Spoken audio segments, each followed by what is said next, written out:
alive and at large, it's the one 9/11 mystery that endures.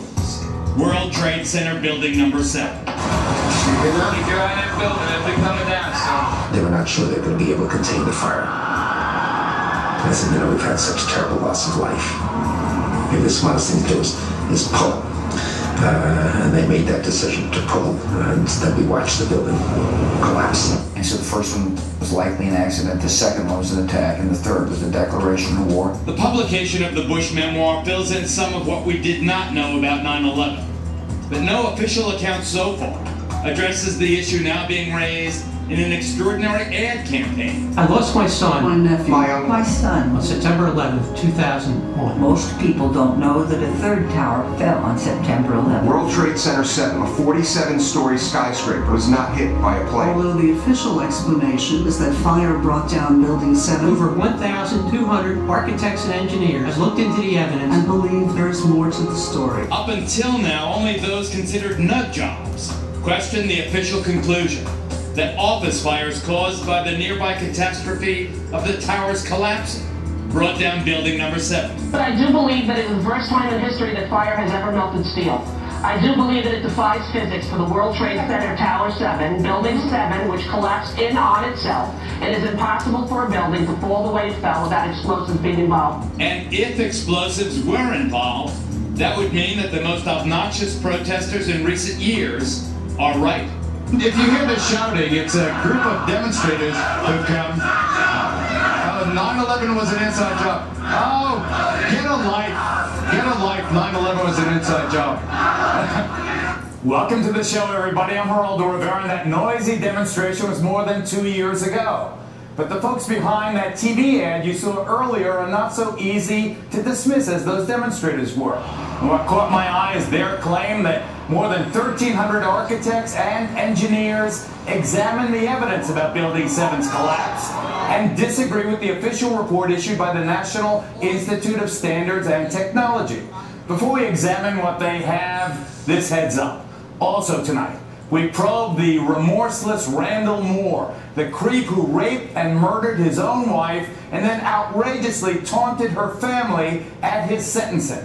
And we're live tonight on the bloody Mexico border, the most dangerous place on earth right now. Those stories coming up. But up front tonight, Building 7 was no ordinary building. Among other key tenants, including several intelligence and law enforcement agencies, it also housed New York City's Emergency Operations Center, known as Mayor Giuliani's bunker. Here to tell us what they know about its collapse and why they question the official conclusions are Bob McIlvaine, whose son died in the World Trade Center, and Tony Zambotti, a mechanical engineer. Nice to see you guys. Welcome. Thank you. Welcome. Nice to meet you, Ron. Our condolences, obviously, for your loss. But Tony, let me start with you. You're an engineer. Are you suggesting that the official account that Building 7 collapsed because of the fire melting the steel or in some other ways, destroying the integrity, the structural integrity of the building, that's false? You think that that's false? Yes, I do.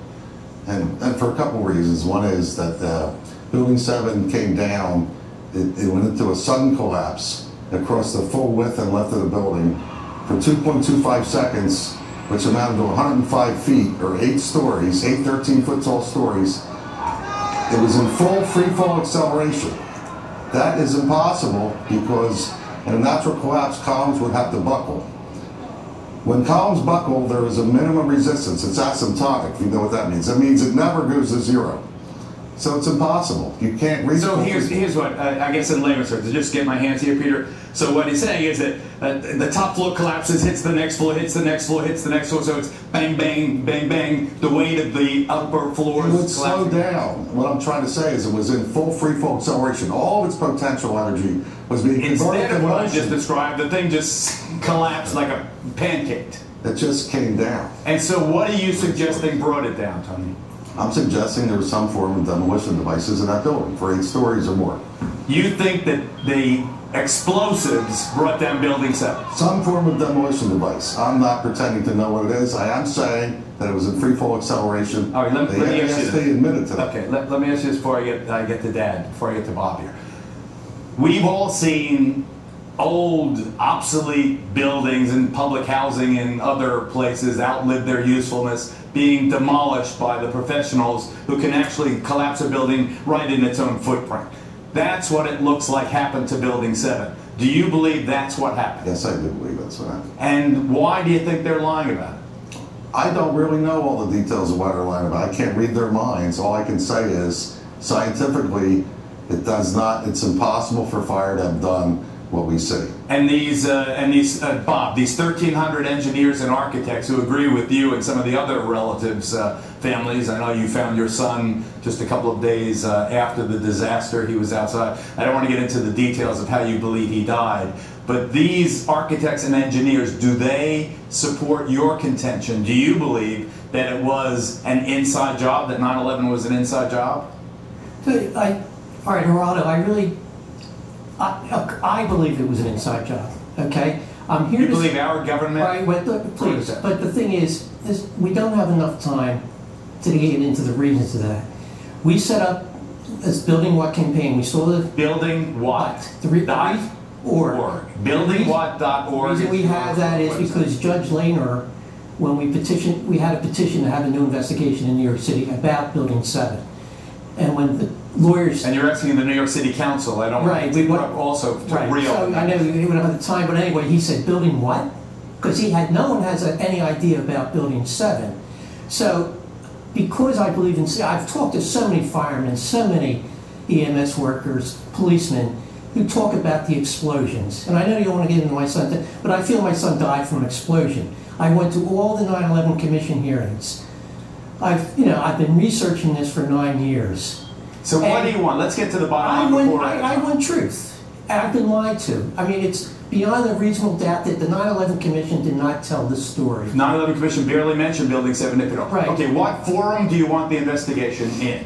Well, the forum, what we want it is in New York City right now, because New York City, we feel, has an obligation to investigate 9/11. So before we're out of time completely, Bob, do you want specifically the New York City Council to open its own investigation of the Building 7 collapse? Absolutely. And that would satisfy you if they did that?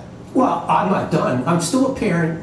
I'm a parent who has an obligation to find out why my son was murdered. As far as this show and New York City, I want the investigation. That will not be sufficient enough. I get it. And I'm going beyond that. But it's the beginning. Of course it's the beginning, but that's why I support this Building What campaign. Bob McElvain, we thank you. Tony Zambati, thank you very much. It is an intriguing topic. I certainly am much more open-minded about it than I was, and it is because of the involvement of the 9/11 families and all these engineers and architects. Clearly, they know more than I do. Thanks, gentlemen. Thank you.